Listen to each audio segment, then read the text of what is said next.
If you can feel the eyes of Mortarion upon you, you're either doing something good or something very bad. Let's talk tactics on Deathshroud Terminators.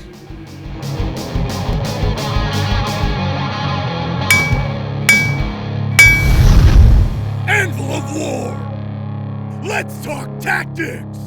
Okay, so today we're talking about the personal bodyguard of Mortarion, the Deathshroud Terminators. These guys are very old. These guys almost predate the heresy, so I've painted them in their Horus Heresy colors, as they're very old and in cataphracti armor from the ancient days of Terra.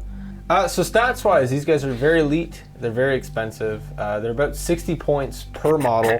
So the Deathshroud do come stock as a unit of 3. You do have the ability to expand them to unit of 6, which would be very costly, as it's already 180 points for 3 models. So if you wanted to go to almost 400 points to have 6 of these guys, they would be quite a threat. But again, with the way Deep Strike currently works, they're not really what they used to be as at the start of the edition.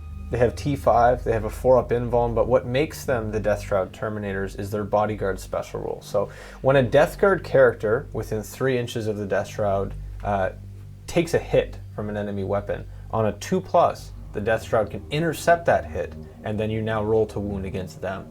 Fantastic if you're near Mortarion, for obviously reasons, because you want to stop him from getting punked from all those big shots. And 4-up invulns can go a long way against heavy duty shooting. They also give +1 attack to Death Guard characters within 3 inches of them, which is kind of interesting because all of a sudden your characters just are hitting better, you know, not hitting better necessarily, but they have that extra attack, which can go a long way on a lot of heroes because heroes' attacks are usually a little bit stronger. So like Typhus, half their advanced rolls. So at most they're going 3 inches with an advance, 4-inch movement, number 7, Nurgle baby. Yeah, so they're not the best foot sloggers, but I actually do foot slog them in my army because I like to kind of keep them with the command squad, giving that +1 attack to Typhus and Necrosius and anyone else you might include as a Death Guard character. So in terms of gear, the Deathshroud are very kind of standard loadout. You can give the champion a 2nd Plague Spurt Gauntlet, which is really nothing to write home about. It's a 6-inch flamer at strength 3, but it is a plague weapon, so you're rerolling once to wound. This is a pistol as well, so it could be shot in combat. So that's where they want to be. They want to be in combat because they have a strength 7 Scythe at AP -3 damage D3, which is great. It's a plague weapon too, so you're also rerolling once to wound. With that, who needs lieutenants, right?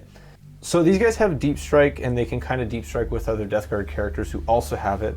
Unfortunately, this is only 2 of them. This is the Lord of Contagion or Typhus, both of whom are also in cataphracti armor, so they're also quite slow. But it does give them the +1 attack if they're with them, and if you wanted to do a kind of deep strike behind enemy lines, that is an option. I think the bodyguard special rule is completely invaluable, or it's very valuable towards keeping characters alive, especially Mortarion, if you're going to include Mortarion in your list. The only problem with the Deathshroud is keeping up with Mortarion, because Mortarion is quite fast and the Deathshroud are quite slow. Early edition, when you were able to deep strike, you could just move Mortarion and then deep strike on top of him, which was amazing because then all of a sudden he had that extra turn of saving power, or at least a couple more 4-up invulns. But that doesn't exist anymore with the current way that Deep Strike works. So the Deathshroud are kind of limited to either starting in the deployment zone and potentially never reaching combat because they're super slow, or deep striking behind enemy lines, but Mortarion can't deep strike, so you can't really go with Mortarion unless Mortarion comes to them. Other than that, they're pretty straightforward. They buff guys with a +1 attack, and you know, they can save other characters when they're in trouble. It includes the fight phase too, so you know, if your hero all of a sudden gets jumped on by another very strong hero, the Deathshroud can be there to save them, which has happened for me against Gazgul Thraka, actually, when he went at Typhus. Okay, so using the Deathshroud, I personally like to foot slog them when I include them in my army because I like to leave them with Typhus. I like to leave them in the Horde and kind of walk up the board, giving the ability to save against any incoming maybe sniper rounds against Typhus or anything that can kind of target characters. The Deathshroud can intercept it. Plus, I find that +1 attacks is pretty good for Death Guard characters, especially that so many of them have like high strength attacks. This could include something like a Demon Prince. Like if the Demon Prince wanted to run with them, all of a sudden he's got 8 attacks with his Malefic Talons. And again, Demon Princes are a little bit squishy when they get hit, so the Deathshroud can be there to kind of pull them out of a bad situation. Now, in the unlikely event, or if you maybe just want to hold back with Mortarion, maybe you're playing against another assault army, the Deathshroud can be really good in protecting him against incoming fire, or even in melee if all of a sudden there's a unit that deep strikes in front of you and swarms you. The Deathshroud can kind of be there to save on their 2-up or 4-up invul. I also like the Lord of Contagion. They can drop down with him behind enemy lines, and they can kind of be a sledgehammer or deep strike unit, which is easy to place because there's so few models.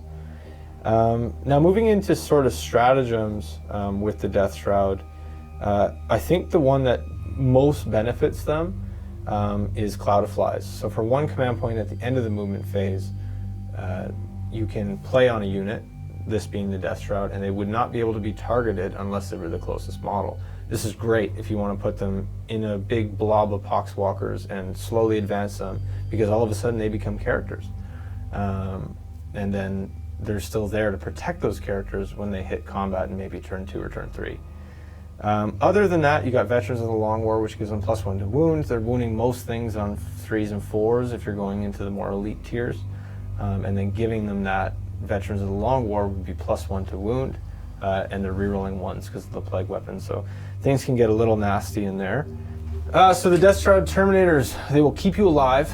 They will give you more damage output with the +1 attacks on your heroes, and I can't count the amount of times that they've pulled Typhus out of a bad situation when maybe some high strength attacks suddenly hit them, because the last thing you want is your whole Poxwalker horde getting crippled when you lose Typhus. So the Deathshroud have been around to protect against that.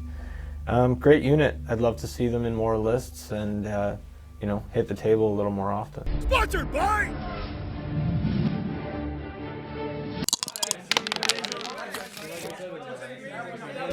So if you like this video and others like it today on the channel, please hit like, subscribe, and share down below.